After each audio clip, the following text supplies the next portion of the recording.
duket sikur situata ka sinjale që po hyn në një fazë të re, por këtë do doja shumë ta komentonim bashkë. Atëherë, çfarë po ndodh është që kemi një përshkallëzim të luftës ndërmjet Iranit dhe Shteteve të Bashkuara të Amerikës, me Izraelin, me Aleancën Perëndimore, dhe kemi me sa duket fillimin e luftës së tretë izraelito-amerikane apo zioniste kundër Iranit. Lufta e parë ndodhi në qershor të vitit 2025, që ishte lufta 12 ditore. Lufta e dytë ishte lufta 40 ditore, e cila nisi apo sigur e njohin iranianët, lufta e Ramazanit, e cila nisi në datën 28 shkurt i vitit 2026 dhe mbaroi në prill, vazhdoi për 40 ditë. Dhe me sa duket, po kemi fillimin e luftës së tretë zionisto-iraniane. Lufta, sigur e kemi biseduar edhe në bisedat e tjera që kemi bërë në emisionin tuaj, është pasojë e, domethënë, luftës së vazhdueshme që ndodh ndërmjet SBA-s Izraelit kundër Iranit apo kundër asaj që njihet përndryshe boshti i rezistencës, dhe lufta bëhet për të ardhmen e Xhamisë Aksa apo të Palestinës.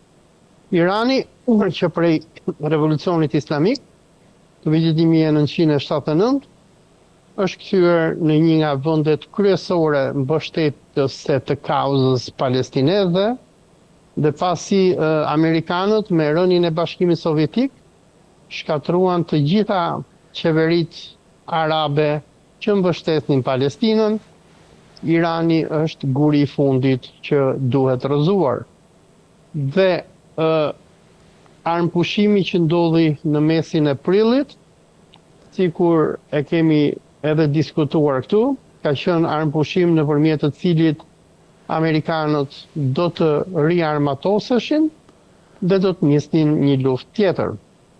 Kjo luftë nisi më saktë në datën 6 korrik, kur iranianët goditën 2 anije që po kalonin në ngushticën e Hormuzit dhe nuk kalonin nëpërmjet vijës detare të Iranit, por kalonin në afërsi të Omanit, dhe si kundër përgjigje ndaj këtij akti iranian, në datën 7 korrik, Centkomi Amerikan nisi bombardime kundër Republikës Islamike. Këto bombardime që vazhduan deri në datën 10, ishin në një kohë kur iranianët ishin duke bërë ceremoninë e varrimit të Imam Ali Khameneit, që amerikanët vranë në datën 28 shkurt. Patëm përgjigje nga garda revolucionare ndaj bombardimeve iraniane në datën 8 korrik, por iranianët pritën deri në datën 10-11 që të varrosnin Imam Ali Khamenein, dhe më pas do kemi një kundërpërgjigje masive iraniane, ku iranianët, por edhe amerikanët, do të vazhdojnë të godasin njëri tjetrin. Amerikanët kanë bombarduar qytete sikur Bandar Abbasi, Ishilli i Keshmit, Siriku, kanë shkuar deri në Karak, në afërsi të Teheranit, ndërsa Irani po përgjigjet duke bombarduar Omanin, Bahreinin, Katarin, Jordanin, Kuvajtin, Emiratet e Bashkuara Arabe, dhe ka raportimet fundit që ata kanë goditur edhe baza ushtarake në Arabinë Saudite. Edhe në Arabinë Saudite. Zhvillimi urdhro? Edhe në Arabinë Saudite, se deri para 2 ditëve, deri të premten, fokusi kishte Jordania, Bahreini, Kuvajti, dhe paka shumë ishin përjashtuar nga goditja Emiratet e Bashkuara, Arabia Saudite e tjerë e tjerë. Tani janë futur këto në hartën e goditjeve, Olës?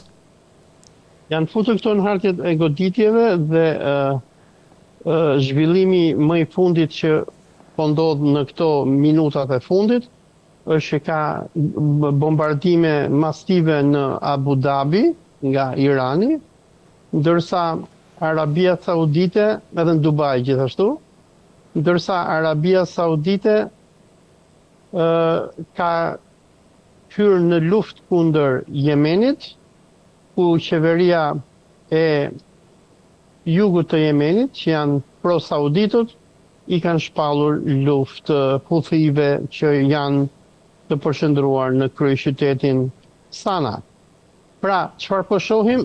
Po shohim atë që Trumpi njoftoi që donte të bënte në vitin 2020, kur bëri akordet abrahamike dhe që në të njëjtën kohë ishte ëndra e tij që donte të bënte atë NATO-n arabe.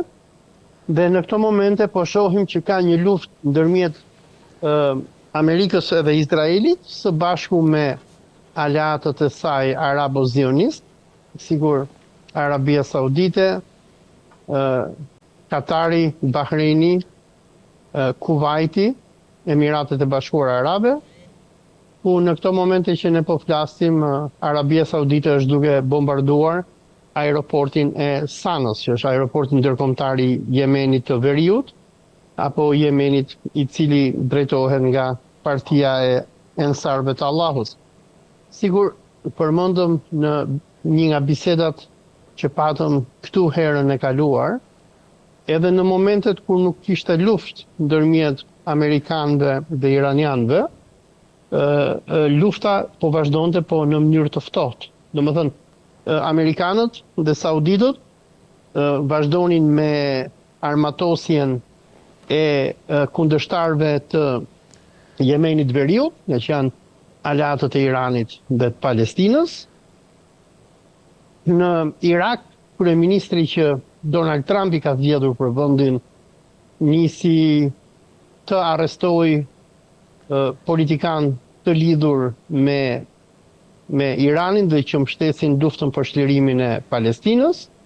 Në Liban patëm qeverinë e cila hyri në marrëveshje me Izraelin kundër Hizbullahit. Pra, kemi patur një luftë të ftohtë, domethënë kishim goditjet her pas hershme, por lufta nuk ishte sigur po ndodh tani, por në këto momente është fillimi i luftës. Dhe fillimi i luftës më saktë nisi në datën 8 korrik, kur presidenti Trump, gjatë vizitës së tij kur ishte në samitin e NATO-s në Ankara, ndoshta do kenë arritur në ndonjë marrëveshje me vendet e tjera të NATO-s, ai njoftoi zyrtarisht dhe tha, kur u pyet nga gazetarët, dhe tha, për mua memorandumi i mirëkuptimit me Iranin ka marrë fund. Dhe ne çfarë po shohim është që nga samiti i NATO-s, po shkoi edhe Edi Rama për Shqipërinë në datën 8 korrik, po kemi një përshkallëzim të luftës jo vetëm kundër Iranit, por edhe kundër Rusisë. Rusia në këto javët e fundit po bombardohet në mënyrë masive nga dron britanik, që ne i quajmë dron Ukrainas, që përdorin inteligjencën artificiale, dhe këto dronë duke përdorur inteligjencën artificiale po shkatrojnë shumë objektiva ushtarak, por edhe civil në Rusi.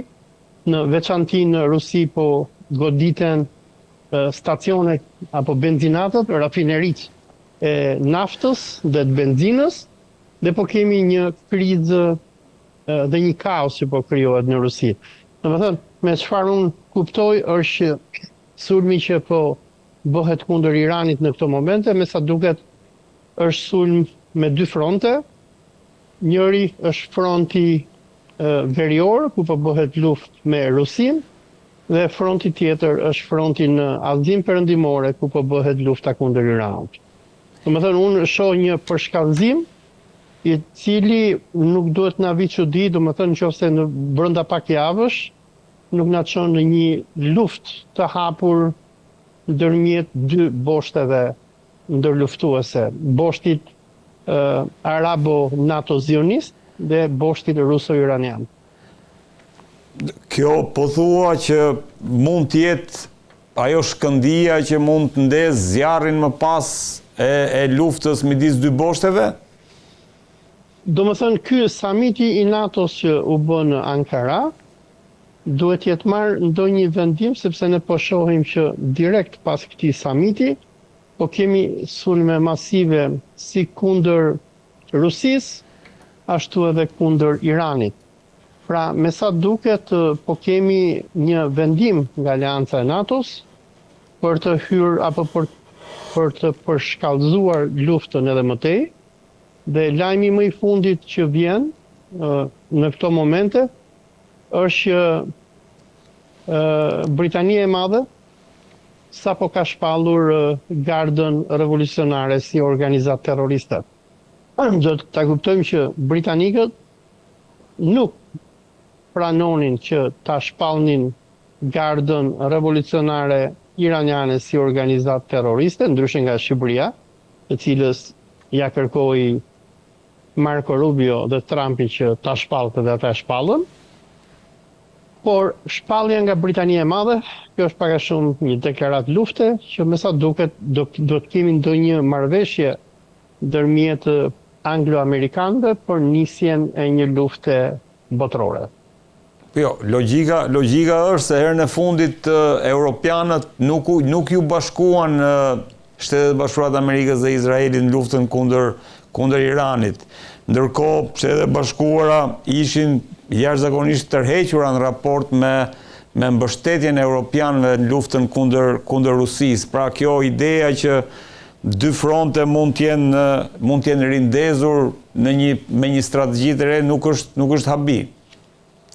Gjëja që na bëri përshtypje nga samiti më i fundit i NATO-s është se presidenti Trump, i cili deri në këto momente luante pak a shumë asnjanësin në konfliktin kundër Rusisë, ai çuditërisht i dha leje Ukrainës që të prodhoj sistemet e saj Patriot, që do të thotë amerikanët do t'i çojnë Ukrainës sistemet e tyre Patriot, të cilat do të përdoren kundër Rusisë. Domethënë, kemi rënien e asaj marrëveshjes së ankorazhit që amerikanët apo më saktë presidenti Trump bëri me presidentin Putin kur u takuan në Anchorage në Alaska 10.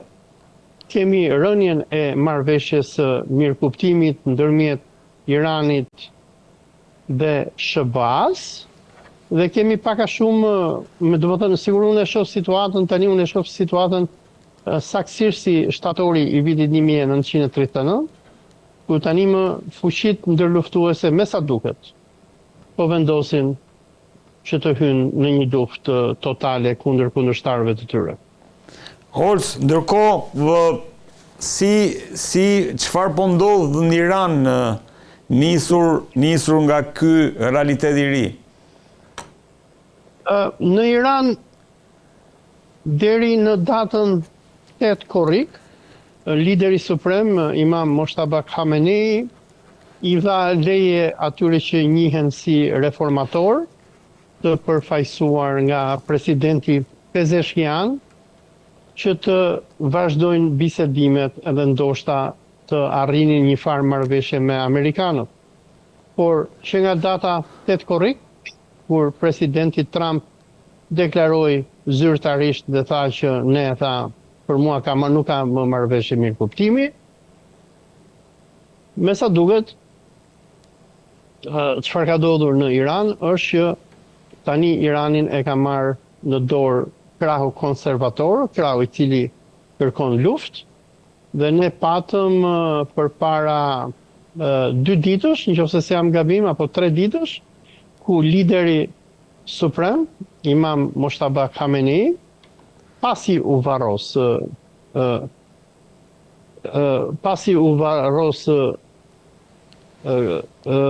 Imam Khamenei, i cili bëri një deklaratë në kanalin e tij në Twitter në datën 11 korrik, sot është data 13 përpara 2 ditësh, ku Moshtaba Khamenei shpalli që Irani do hakmerret për vrasjen e Imam Ali Khamenei.